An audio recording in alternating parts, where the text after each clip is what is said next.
Everyone asks me the same question. Should I wait for interest rates to come down? Should I wait for prices to drop?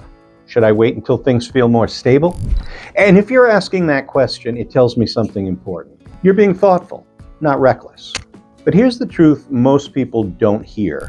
Trying to time the real estate market, especially here in Rhode Island, usually creates more stress, not better results. So today I want to talk through this calmly. No pressure, no predictions, just perspective. Because this decision matters. If you're wondering whether you should wait, you're not alone. Every buyer asks it, every seller asks it, and at some point everybody does. And it makes sense. This is a big decision.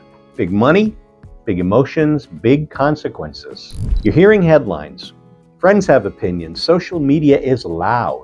And when there's uncertainty, our instinct is to pause. Well, that instinct isn't wrong. What is risky is letting fear make this decision for you instead of clarity. Here's the biggest misunderstanding I see after 15 years in Rhode Island real estate. People think there's a perfect moment, the perfect rate, the perfect price, the perfect market. But real estate doesn't work that way, especially not locally.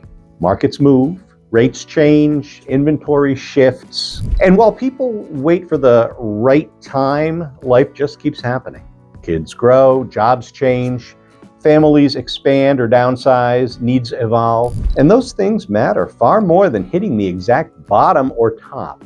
This is something I say very often. You don't time the market, you time your life. The best moves I've seen weren't about perfect conditions, they were about the right situation. A family needing more space, someone wanting less maintenance, a buyer tired of paying rent, a seller ready for the next chapter. When the move made sense personally, we built a strategy around the market, not the other way around. That's how smart decisions are made. Here's another thing people don't always think about. Waiting has a cost. Rent payments, rising prices in certain neighborhoods, missed opportunities, more competition later. And emotionally, waiting can be exhausting. Now, I've seen people sit on the sidelines for years, not because the move wasn't right, but because they were waiting for permission from the market. That permission rarely comes.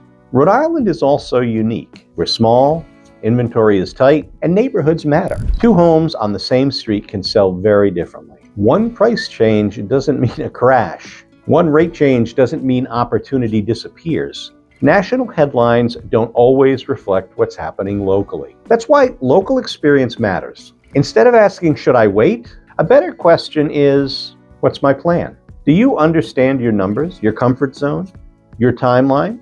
Are you clear on what you need, what you want, and what's flexible?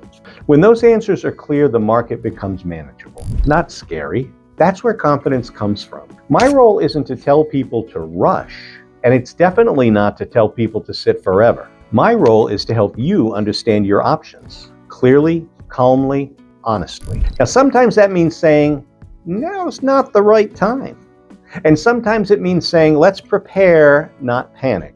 And sometimes it means saying, no, this makes sense. Let's move forward with a plan. That's what experience gives you. Perspective, not pressure. So if you're wondering whether you should wait, well, that doesn't mean you're behind. It means you care. And you don't need to decide everything today, but you do deserve clarity. So start with a conversation, not a commitment, not a contract, just a real discussion about what makes sense for your life. And when you're ready, we'll make sure your next move is the right one.